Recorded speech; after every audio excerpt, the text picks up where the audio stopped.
Welcome back to the Foundry, an explainer brought to you by Forge College. Today, we're unrolling a literal blueprint for digital data integrity.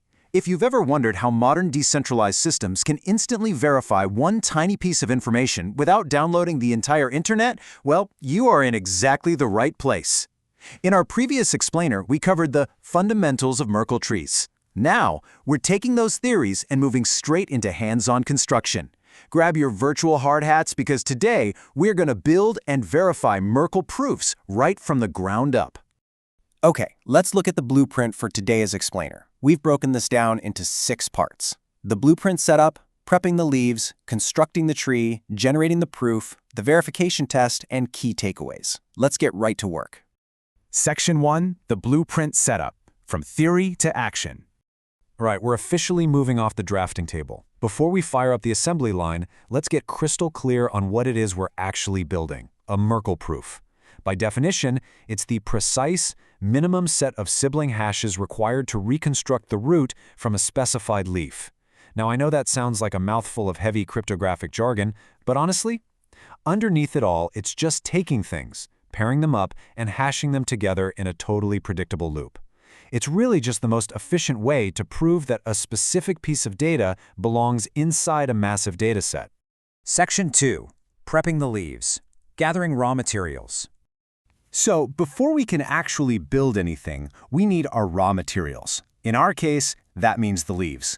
This phase is all about transforming raw data into a strictly standardized format. It's a super straightforward 3-step prep process. Step 1, we start with ordered sample strings. Think simple letters like A, B, and C. Step 2, we have to convert those strings into raw byte sequences. You see, you can't just mathematically hash a plaintext string directly. Computers need raw bytes to do the heavy lifting. And step 3, we run those bytes through a standard cryptographic hash function, something like SHA-256, to compute our final leaf hash. Now, as we always emphasize in our blockchain fundamentals track here at Forge College, consistent data formatting is absolutely crucial. If you mix up your encodings at this stage, your entire tree is going to be structurally unsound right from the foundation up. Section 3. Constructing the tree. Building upward. Okay, so we take those neatly prepped leaf hashes and we start pairing them off, building upwards. Adjacent items get paired together. Leaf 0 pairs with leaf 1, leaf 2 pairs with leaf 3, and we hash that combined pair to create a brand new parent node. We do this layer by layer, almost like a sports tournament bracket, until exactly one hash survives to become the champion Merkle root. But wait, let's pause the assembly line for a second to ask a very important question. What happens when we have an odd number of leaves? Imagine you've got 5 leaves. You pair up 1 and 2, you pair up 3 and 4, and then leaf number 5 is just standing there all by itself. It is literally the ultimate third wheel of cryptography. It has no partner to pair with, so how on earth are we supposed to compute the parent node and move up to the next level? Well, enter the duplication rule. If a leaf gets ghosted on a date and has no partner, it just clones itself. Yep, we simply duplicate the last node so it finally has a partner for a symmetric pairing. This brilliantly ensures structural integrity at every single level of our tree. And you know, it's a very standard rule in most real-world implementations. I mean, it is kind of funny to think about a piece of data aggressively cloning itself just to fit in, but honestly, without this clone, our neat little tournament bracket would completely fall apart. And this brilliantly illustrates exactly what those operations look like under the hood during a successful build.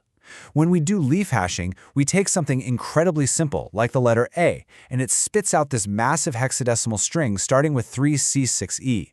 Then, when we pair 2 hashes, we concatenate the left and right bytes, literally gluing them together side by side, and we hash that new combined value to get our parent hash, which might look something like A1B2.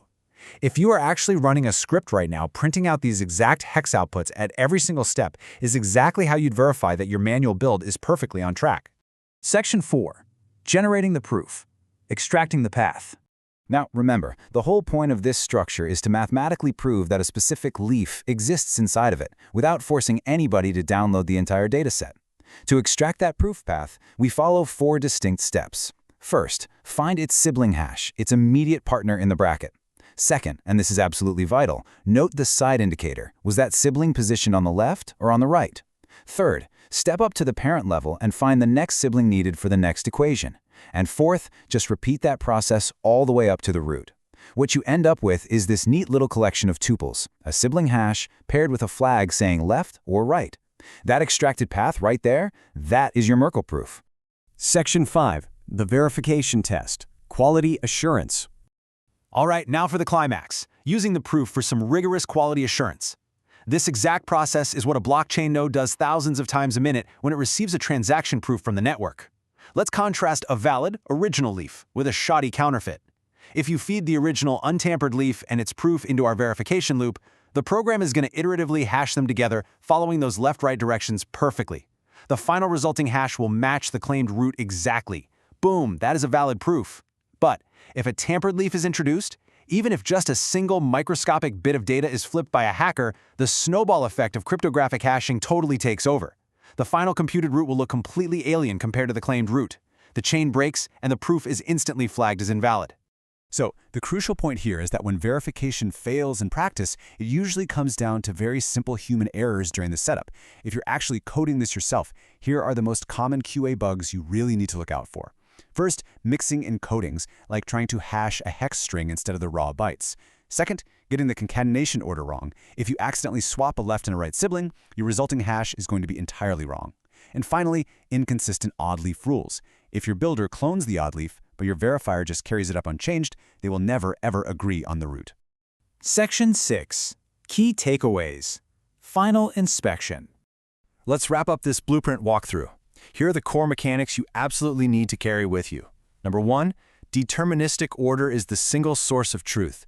Any deviation in how you pair or hash will instantly break that verification chain. Number 2, a proof is precisely the minimum sibling set needed to get back to the root. Nothing more, nothing less.